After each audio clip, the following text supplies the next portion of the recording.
আমার সৌভাগ্য যে আমি অনেকদিন পর শার্লিনের সাথে কাজ করতে পারছি। আই এম ভেরি ব্লেসড যে আমি ওনার সাথে কাজ করতে পেরেছি। ওনার সাথে কখনো সুপারস্টার ডমিনেশন বা মেল ডমিনেশন তো আমি ফিল করি না। আমি তো নিজেকে সুপারস্টার মনেই করি না। আমি এটা ডমিনেট কি করতে যাবো?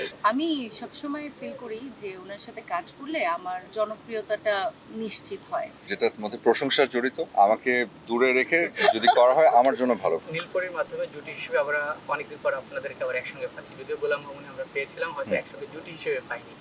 আর দর্শক নিশ্চয়ই আরেকটু মুখিয়েও ছিল অনেকদিন ধরে আপনাদেরকে একসঙ্গে দেখার জন্য। সেটা হয়তো কিছুটা তৃপ্তি মিটলো দর্শকদের এই নাটকের মধ্যে, কি বলবো? অবশ্যই এবং আমার সৌভাগ্য যে আমি অনেকদিন পর শার্লিনের সাথে কাজ করতে পারছি। কারণ অফকোর্স কারণ হচ্ছে যে ওল্ড ইজ গোল্ড। একটা সময় মানে বলে না যে যায় দিন ভালো আসে দিন খারাপ, তাই মানে এইটা না যে এখনকার যারা আছে তারা আবার খারাপ, কিন্তু যেটা হয় যে অভিজ্ঞতার একটা ডেফিনেটলি একটা মূল্য আছে, একটা দাম আছে। তো এবং মানে অনেক আগের জুটি, আমরা বেশ অনেক আগেই কাজ করছিলাম। মাঝখানে শার্লিন অনেক দিন একটা গ্যাপ নিয়েছিল অ্যাক্টিং ক্যারিয়ার থেকে।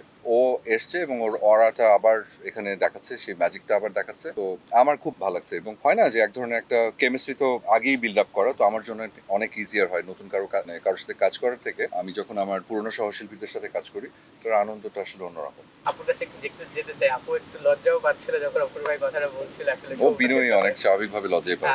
আমরা দেখেছি নিজেকে অনেকটা গুটিয়ে রাখেন, যখন খুব ভালো কাজ করে একবার ঝাঁপিয়ে পড়তে দেখেছি এবং দর্শক নন্দিত আপনার প্রত্যেকটা কাজ। আবার অপূর্বের সাথে দীর্ঘদিন পর আসলে এই ভালো লাগাটা কথা এই ভালো লাগাটার জন্যই কাজ করি। আর এই ভালো লাগাটা মিসিং ছিল বলেই হয়তো বিরতিটা একটু লম্বা ছিল।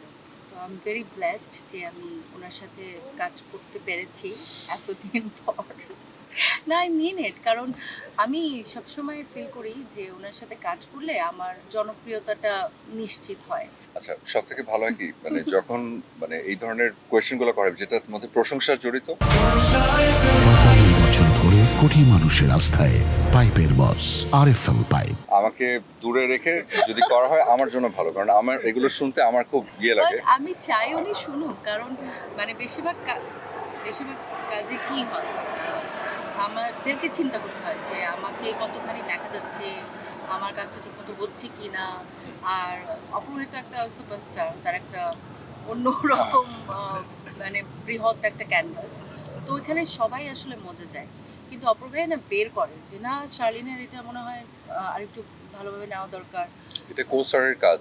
হ্যাঁ, সব কোস্টাররা করে না অপূর্ব ভাই। আমি দেখি না, আমি লাকি তাহলে তোমাদের মতো কোস্টার পাই, কারণ সবাই এটা আমাদের মেগা স্টারদের কাজও তো আমরা দেখি, ওখানে হয়তো সহ শিল্পীদের যেরকম ফুটেজ আমরা দেখি অত হ্যাঁ। তো তা আমার মনে হয় এই যে উনি এতটা স্বতঃস্ফূর্তভাবে আমাদেরকে ইন্সপায়ার করে, আমাদের সবকিছু টেক কেয়ারও হয়ে যায়, এটা কই পাবো? আচ্ছা, কিন্তু আমার কাছে মনে হয় যে সবাই আসলে কাজটা ভালো করে, একটাই ইন্টেনশন থাকে যেটাকে আমরা বলি কমন ইন্টেনশন, কমন ইন্টারেস্ট। তো সেই কমন ইন্টারেস্টটা থাকেই হচ্ছে যে একটা যে কোনো কাজ আমরা যখন 10টা মানুষ যখন একসাথে হই, সবার একটা কমন ইন্টারেস্ট থাকে যে কাজটা ভালো হোক। কাজটা ভালো হলেই আমরা সবাই সাকসেসফুল। তো আমার কাছে মনে হয় যে সবাই মনে হয় এই কমন ইন্টারেস্টটা থেকে সবাই একে অপরকে হেল্প করে, এবং করা যদি নাও করে থাকে কেউ, আমার মনে হয় করা উচিত। তো আমি সেই চেষ্টাটা সবসময় করি।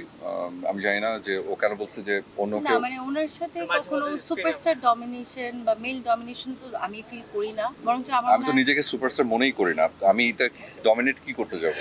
না, মানে এটা কিন্তু অটো আমার মনে হয় চলে আসার কথা। মানে ভেরি ফ্র্যাঙ্ক, আমি তো 2015-এ অ্যাকচুয়ালি কাজ করেছি, যে একখণ্ড কাজগুলো।